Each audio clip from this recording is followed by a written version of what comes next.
নাই। এটা মুসলিম প্রধান দেশ। এখানে থাকতে হলে মুসলমানদের ধর্মীয় অনুভূতির প্রতি শ্রদ্ধা জ্ঞাপন করে থাকতে হবে।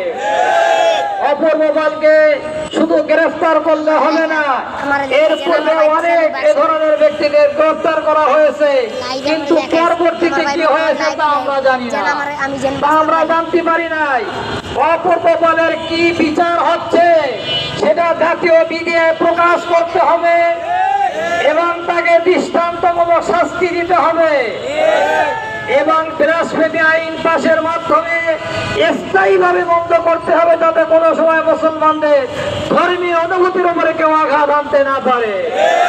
দ্বিতীয় বিষয় হলো প্রাইমারি স্কুল থেকে নিয়ে ভার্সিটি পর্যন্ত প্রত্যেকটা শিক্ষা প্রতিষ্ঠানে একজন করে ইসলামী ধর্মীয় শিক্ষক নিয়োগ দিতে হবে এবং নাচ গান শিখানোর জন্য শিক্ষা নিয়োগের যে প্রজ্ঞাপন জারি করা হয়েছে সেটা অনতিবিলম্বে বন্ধ করতে হবে।